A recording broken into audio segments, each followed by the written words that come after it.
Здравствуйте, мои дорогие подписчики! Добро пожаловать на наш канал! Не забудьте подписаться на наш канал, чтобы быть в курсе новых видео. Баран идет к Фикре, но Фикре ничего не говорит. Затем Бэрон уходит, убеждая своего человека дать ему знать, если он заговорит. У Дери небольшой конфликт с Диланом, Дилан говорит, что они придут на свадьбу Феррата и уходит.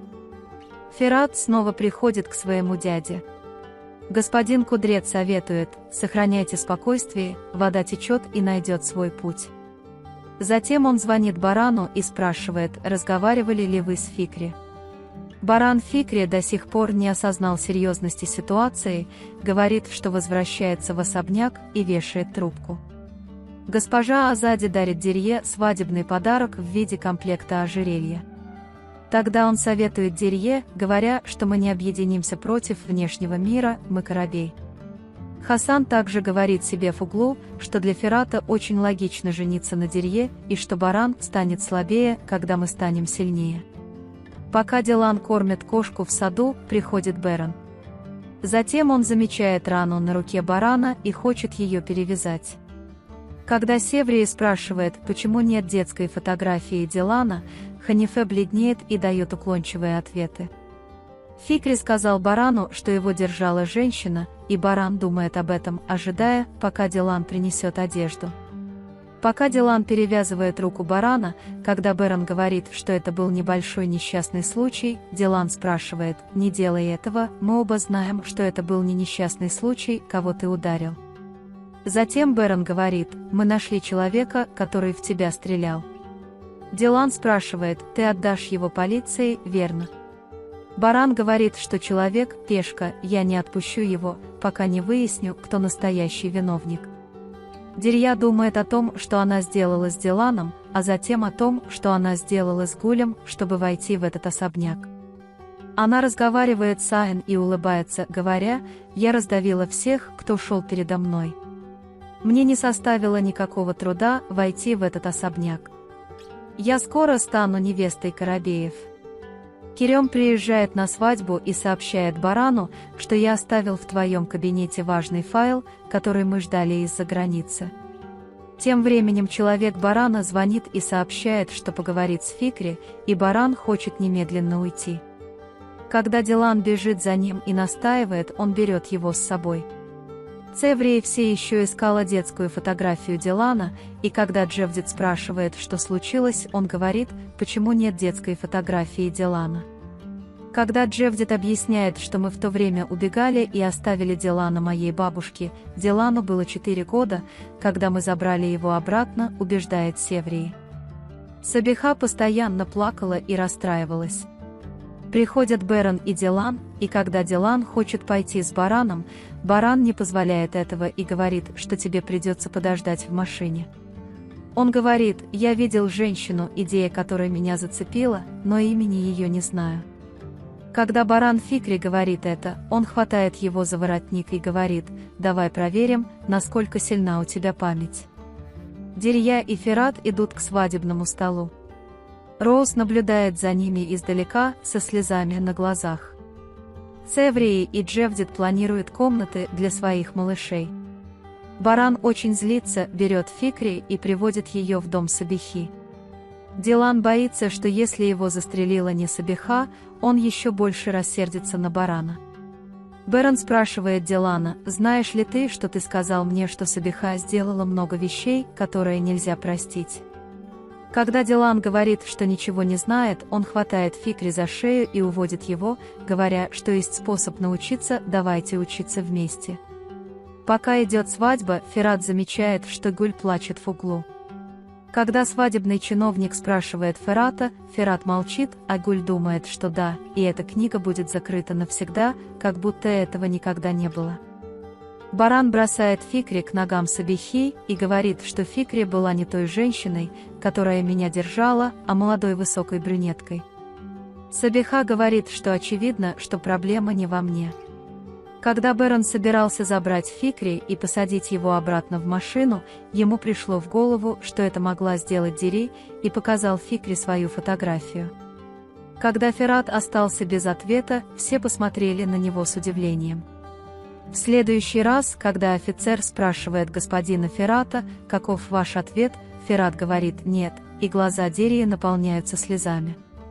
Пока все в шоке, господин Кудрет говорит «молодец, сынок». Он внезапно встает и кричит «нет, я не женюсь на Дерье», глядя Гюлю в глаза. Когда баран крепко сжимает Фикри, женщина, держащая меня, говорит «да, это Фикри». Затем он звонит отцу и сообщает ему, что отправит Фикри в полицию, а затем сразу же звонит Керему и сообщает полиции, что именно Дерья хотела убить Дилана. Дерья в слезах пытается убедить Ферата, а Ферат кричит на глазах у всех, чтобы он опомнился, этого не произойдет. Но когда Дерья спрашивает, почему, Ферат отвечает, поскольку это неправильно, я не люблю тебя. Пока Дерья кричит, как ты могла так со мной поступить, Гуль внезапно привлекает ее внимание, подходит к ней и кричит, ты сделала это. Когда Дерья начинает нападать на Гуля, вмешивается Ферат и говорит, что ты тот, кто опозорен, тот, кто подлый и тот, кто прост, остановись сейчас же. Госпожа Кадер берет свою дочь Гуль и говорит, пойдем внутрь, позволим им решить свои проблемы, и они зайдут внутрь. Берон и Дилан возвращаются в особняк, и Дилан говорит, спасибо, ты сдержал данное мне обещание. Баран говорит, что зло больше не приблизится к тебе, ты в безопасности. Гюль входит в ее комнату в слезах и говорит, он опозорил меня из-за Гюля. Мисс Сабиха, то, что я сделал с Диланом, было большой ошибкой. Я больше не хочу думать ни о чем плохом. Организуйте встречу с мистером Джавахиром, отправьте меня в Хавен. Господин Хавен Джавахир говорит, что устроит это, как только вернется из-за границы. Хасан и Азади Ханым ругают Ферата. Когда Хасан не смог замедлиться и попытался дать ему пощечину, господин Кудрет поднял руку и сказал, мне это не нравится. Правильная вещь. Джевдет и Цеврии получают коробку подарков для малышей от Зюмрута из Германии.